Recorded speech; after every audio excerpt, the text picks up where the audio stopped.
He's won the Coach of the Year. He's turned around an operation and a program to make us all believe that anybody could play quarterback for his team and they'd win. Ladies and gentlemen, the living legend, I'd say, former quarterback, got cut before he could sit down in a Jets building. Ladies and gentlemen, Coach Kevin O'Connell. Yeah, Coach. How you doing, dude?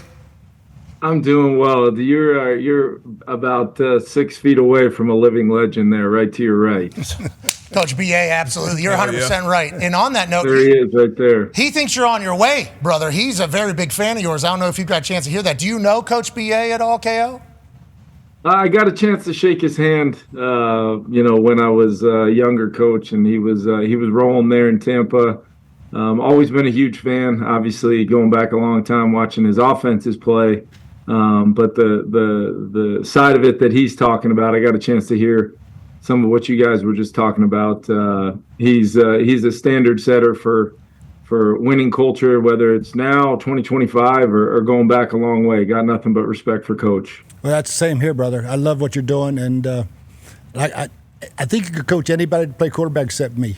I went 2 games without completing a pass. Okay. Well, I think that would not happen with KO. He might have to fix me. Yeah, exactly. Or if you're calling your own plays, you might have been a little bit better. But KO, let's talk about that. That whole narrative about you being able to coach or, drop a play literally in the dirt for any quarterback. I think you have tried to humble that. We heard stories last year of you literally telling the quarterback in his headphones until 15 seconds on the play clock, like what everybody's route was and what everything was, and you were having success.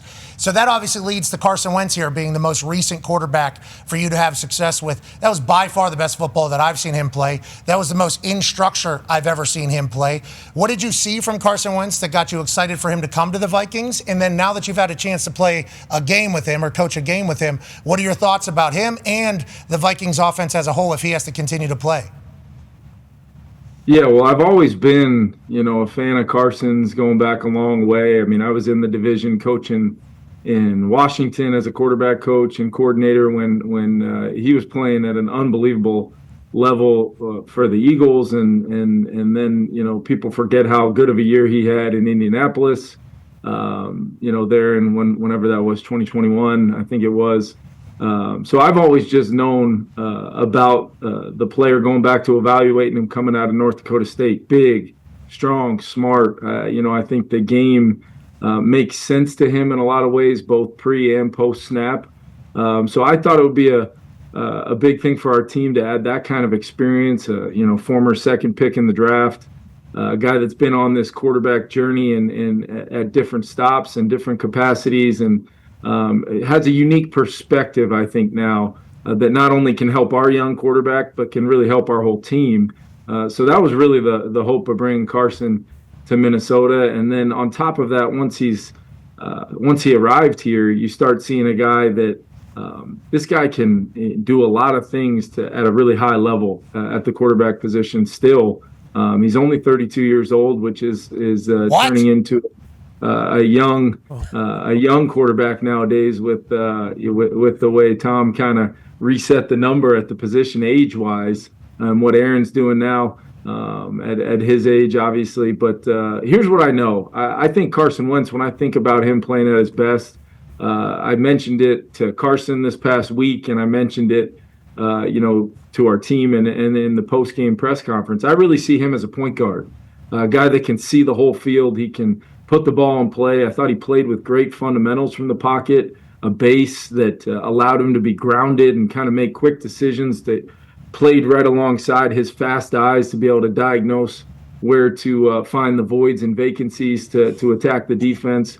And really, that's what our offense is all about. And we're trying to build plays that allow him to throw the ball in open areas to some really good players, as we see right here with Justin Jefferson. Unbelievable pitch and catch, run after catch right there to start a 2-minute drive and allow us to score on 3 plays. I mean, there was just a lot of Carson just kind of letting the game come to him, being really disciplined with his feet and his eyes, and trusting in the system that we have here. But at the same time, we wanted to put together a plan that he was really comfortable with, which is always the starting point to allow a quarterback to go into Sunday with a bunch of confidence. And I was really happy with the way he played. Yeah, I'd say that touchdown we just showed was to go up 48-3 in the third quarter, Yikes. week 3. That's a nice little start to a game. That's an anxiety reliever. We're going to 48-3. Okay. Now I know what the Vikings did to the Colts. Okay, I understand that. There was a whole conversation about 33-zip earlier today with Cam Bynum, but whenever your team's rolling like that and you see how special it is, do you get excited about do you know your team is the same team or better than the team that was last year? When do you think you'll get a feel of that? Because last year you're fighting obviously for the number 1 seed in the NFC with the Detroit Lions last week of the season. This year, J.J. McCarthy gets hurt. Carson Wentz steps in. He has success. Feels like you're going to be able to have success offensively this season, which might have been the only question mark at quarterback. Feels like you're going to figure that out. Do you feel like the same feelings as you had last year? What did you learn from last year maybe that kind of continues this trend that you're on? I think it's a really good question, but for us, it was more about from one Sunday to the next at US Bank Stadium, and I challenged our team after our Atlanta game of really we don't even know what. We don't. Yeah, no, we don't know. And now we never will. Yeah. Cliffhanger. Oh, you got frozen there. Hold on, I think you're muted now, and you're back. You got me? Yeah, you said I told the team after the Atlanta game that we don't even know, and then it stopped. So we thought we'd never find out, to be clear. But your team did find out, and you don't even know. Pat, we didn't know really what we are. We did so many things in that game that didn't give us a chance to win the game by some of the things we were doing to ourselves. And what I asked for was to allow our philosophy on winning games to come to life, and that was forcing some turnovers on defense, protecting the ball on offense, having some physicality at the line of scrimmage to be able to run the football, and then generate a completion mindset in the pass game to allow our playmakers to make plays. I thought our kicking game, both our punter and our kicker were phenomenal. The coverage units with a bunch of young players on it were phenomenal. And I thought the way Flo called the defense from an attacking mentality from the jump just kind of allowed the energy and the momentum of the game to just play off of all 3 phases for 60 minutes. And I told our team afterwards, we now have the answer of what it can look like. But we've got to understand that it was about the preparation for the week, the mindset coming off of the fact that we had to deal with a little adversity head on. And in this day and age, if you allow things to outside your building from the noise and hey, this is what they are, this is what they aren't. And I understand all that. And that's what makes our game so great and popular is people want to talk about our game 24/7. They want to watch our game 24/7. Yeah. But it still is old school principles of figuring out what it's going to take to win a game. What does your identity of your team look like? And that may be different from last year, to answer your original question. And it's about the identity of this team and then putting that together and making it come to life against NFL teams and game plans where things are going to be hard at times. And that's when the best parts of this team, our leadership and our coaching staff need to band together to find a way to win a game a week. And I know that's a cliche, but you get too far away from that, you can find yourself searching for answers that don't need to be too far away. They're right in front of you sometimes. You just got to go to work and fix some of the things that will give you a great chance to win a game. Hey, the process. We're trying to win right now. This meeting, right now. Let's win this meal, right now. Let's win this conversation, right now. And then the game, guess what? Yeah. Win itself. Okay, everything else has to happen. The more you can get the team focused on that, the better. But boy, after beating the shit out of a team, it is tough to do that. That's why I would not be a good head coach, because I'd be with the boys. Hey, yeah. Carson, this backup quarterback, boy. We smoked the Bengals. Problem. So just know that we are a part of the problem. But good on you being the one that has to handle all that. It's not just you, though. There's another legend on that coaching staff that you just referenced. Go ahead, D-Bud. Yeah, Coach, I know you go way back with Brian Flores. And, Bruce, you could run the video while I'm asking this question. Like, what is it like preparing, against this guy, sharpening, I guess, iron versus iron, preparing going into the game? Because his defense, you talked about the attacking style, but even before the snap he's even had, if you're looking at the screen, all these different things that the quarterback has to deal with. So I want to know what it's like going into a game or even to a season with him, and then the performance of Isaiah Rodgers. I want you to talk about that a little bit as well. Yeah, well, I can tell you, D-Butt, that I'm always probably the happiest guy when training camp's over because we no longer have to, really prepare on a daily basis for just about anything because the way Flo and his staff operate, they're trying to give those players, and it helps a lot having a guy like Harrison Smith back on the field, Andrew Van Ginkel back on the field to truly unleash kind of that think tank of Flo and his staff of disguise and applying, mental pressure to go along with the physical pressure that they can bring every single snap. And then what are the counter punches off of that? How are they protecting some of those looks, making, a lot of things start out looking the same, but they're different. Just really good principles of football. And the best thing about Flo is his ability to teach it, his ability to give the players ownership of each and every plan each week. To allow them to just go out there and play fast and make it all come to life. He allows me to go in there and talk to the defense on Saturdays, the day before the game, the plan's in. I kind of have a good feel for that plan. And it's one of the most fun times I have all week because these guys are absolutely ready to, get to the stadium the next day and go play and go do their thing. But it's all the work that goes in that leads into that moment and then ultimately into these games that I think Flo and his staff do a tremendous job, and I'm so fortunate to have him here commanding that defense. And what it brings to the mentality of our whole team week in and week out has been a winning edge for us. There's no question about that. I love that you go in and talk to the defense. I also appreciate every time we have a mic'd up video of you talking to the team. Yeah. You're a great communicator, bro. You're a great. I don't know. BA, phenomenal communicator, had his own way of doing things. The way BA talked. Obviously, Chuck Pagano, I heard him. He was more of a storyteller. Okay, he was telling stories out there, and he would act that shit out every once in a while as well. Rich Rodriguez, this guy, hilariously intense human being. Okay, like that is had a great message. All of them come in different ways. Your delivery and your messaging and your communication with the team, obviously because you're an ex-player, you probably maybe saw a coach that acted similar to how you act now, maybe got some influence from, or how do you find who you are? And then how much are you thinking about the messages that you're sending? Are you reading books, watching movies, looking things up? ChatGPT, Grok, maybe? How are you figuring out? Grok has gotten a few things wrong. ChatGPT, all right. Grok. What was he saying? What was Grok saying out there? We can talk about after, Coach. I don't want to waste Coach time. Grok's been wrong a little bit. Grok's been on a little bit of a tear. But on that note, how do you come up with the messages, and why do you think you communicate the way you do? Is it kind of following somebody else that you've seen or played for? Yeah, I think the one thing I learned after all these years, and whether it was being a rookie around, Coach Belichick, getting to win a Super Bowl with Sean McVay. There was a lot of great coaches in between along that journey of being a player and a coach.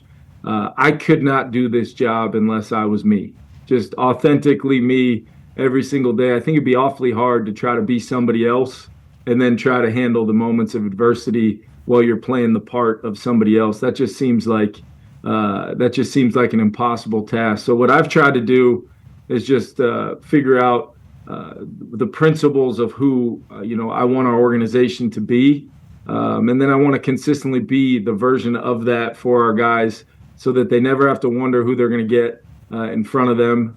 They never have to question the authenticity of the message. They know it comes from a place that is in the best interest of them, both as players and as people, and ultimately about growth and development of everybody, me included.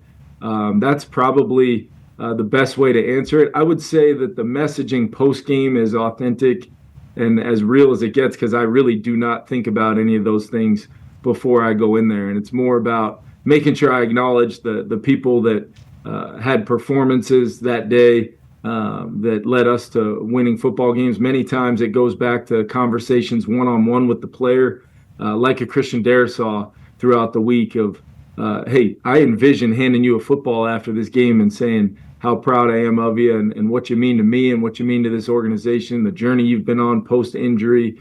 That's where we're going.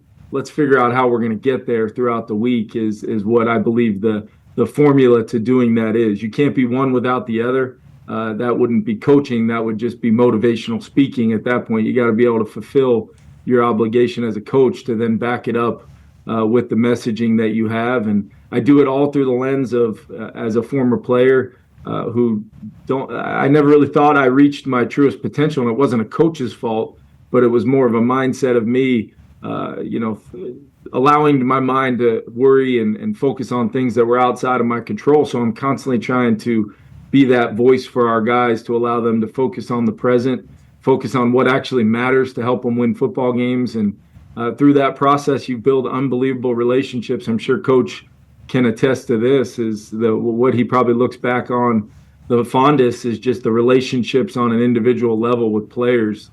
Even in this day and age with the dynamic of, the college level that these players come from, guys, like you can still form relationships that matter. You can still form things that will glue together your team in a way that allows you to handle the ups and downs of an NFL season. And it's my favorite part of the job, if I'm being honest with you. That's awesome to hear. You just gave like a full synopsis on coaching and relationships and wisdom and passing things on to other people. That was wonderful. Listen, thank you for that. And Coach BA, you coach with Bear Bryant, okay, all the way through, coaching Tom Brady here in the boys down in Tampa Bay.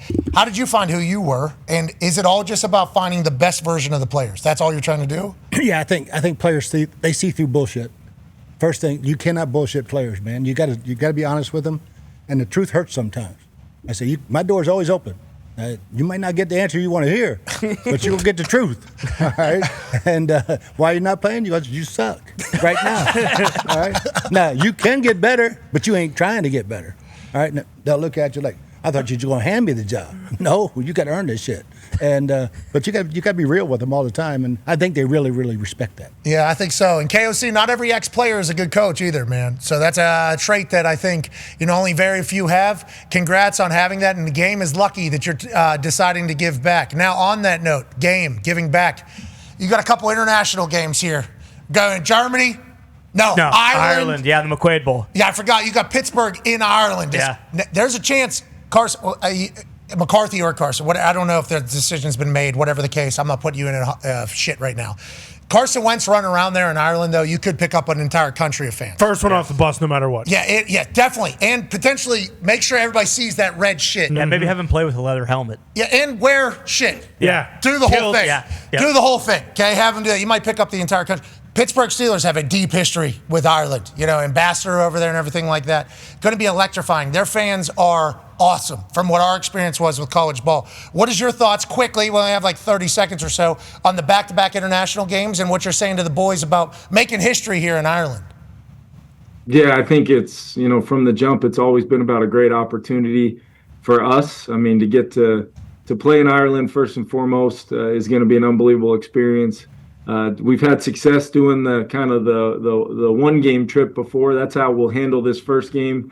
And then we'll make our way over to London, and we'll have a full week of preparation there before going into the bye. But I can tell you this much, to get to play these games at these unbelievable venues that we're technically the road team at both these games, but I know what it's like to have to go to Pittsburgh or have to go to Cleveland and those atmospheres and environments. I know it's going to be electric, but it beats being the road team, the true road team on the, going to some of these places to play these hostile environments. And we've got to go there and try to, it's a great opportunity to build new Vikings fans, make people learn about our team, how we roll, how we operate, and go compete and try to win a couple games against two really good teams. Yeah, we got Kevin O'Connell, J.J. McCarthy, and Justin McJefferson coming off the bus. All right, good luck out there, man. Safe travels. You're the man.